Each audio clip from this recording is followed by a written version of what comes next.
Welcome to Hitman Boxing. We are the A-Side boxing community. Shout out to Javier Logan for sending me this info. But it appears that Danny Garcia is ranked number 7 by the IBF. Now, this is great news because at any point, Errol Spence could make a voluntary defense of his IBF championship against Danny Garcia because he is ranked.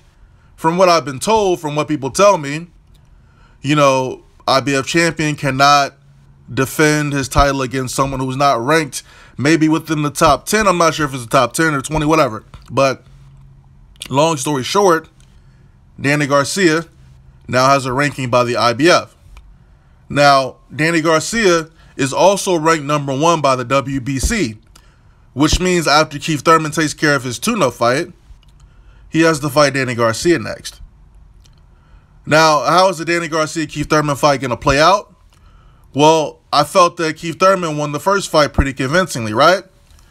And if you let Keith Thurman tell it to you, he wasn't as aggressive as he usually was because he had an elbow injury, right? In my opinion, I don't know if I believe that. I know Keith Thurman does just enough to win. In the Sean Porter fight, he had no choice but to go toe-to-toe with Sean Porter because of Sean Porter's athleticism, bullying tactics. He had to fight that entire fight, and it was action-packed from start to finish, right? But in the Danny Garcia fight, early on in those rounds, he was picking his shots pretty carefully. But I would say for the second part of the fight, he was on his bicycle. He was using movement more. He felt he had won that. He was winning the fight, so he didn't need to press the action. Now, Danny Garcia is somebody who is not afraid to go toe-to-toe with an opponent. He will go to the middle of that ring. He will slug it out with you, right? So I'm wondering if Keith Thurman is planning on employing those same tactics for the second fight. If he goes toe-to-toe with Danny Garcia in the middle of that ring, it could pose a problem. It really could, honestly. He could get caught with something. He could get caught with something mean. Some counter, right? But, again, Danny Garcia, ranked number 7th by the IBF. Now, we know Errol Spence is going to be facing, I believe it's Carlos Ocampo, right? That fight's going to take place in Texas. You've also got Jesse Vargas and Devin Alexander. They're actually ranked higher than Danny Garcia. So, we could see the fight, but ultimately, if Danny Garcia takes a loss to Keith Thurman, I don't know if that's going to impact his ranking by the IBF, but, I don't see him going down the road, losing to Keith Thurman again and taking another tough fight right after that. Let's be honest, his stock will plummet again if he loses to Keith Thurman. Still a huge name fighter, still a big name in the welterweight division, but 2 losses, that hampers your ability to sell just a little bit.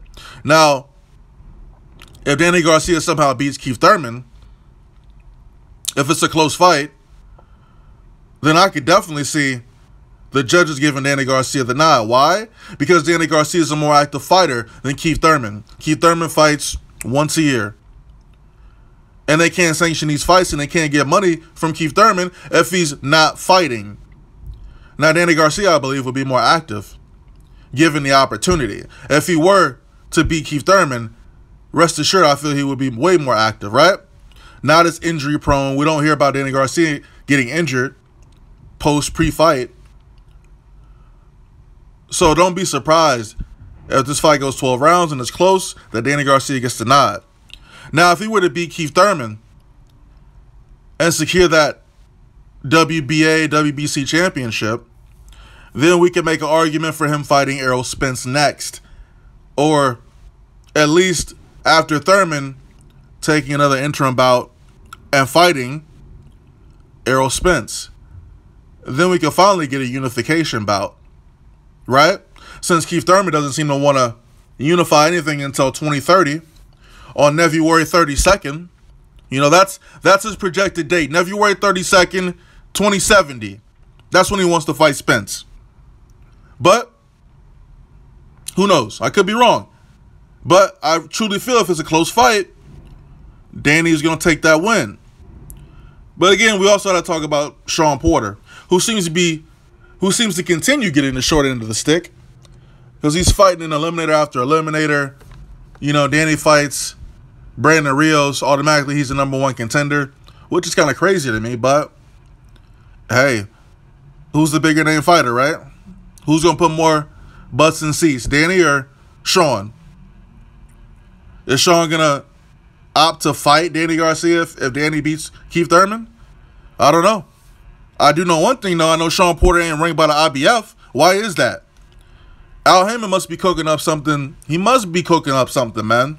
There's a reason why Danny Garcia got this ranking by the IBF, man. Don't sleep on this notion that Danny Garcia could potentially beat Keith Thurman for both of his titles. Keith Thurman is super inactive. He's not bringing in money like that. You know? It's hard. It's hard to get these fights made. So why not take the belts off of him and put them on someone who's going to actually, you know, fight in these sanctioned fights and bring these sanctioned bodies some money? Danny Garcia. Makes sense to me. Hitman Boxing, let me know what you think. Again, Danny Garcia is ranked 7th by the IBF. Right behind Devin Alexander at 6. Bradley Skeet at 5. Jesse Vargas at 4.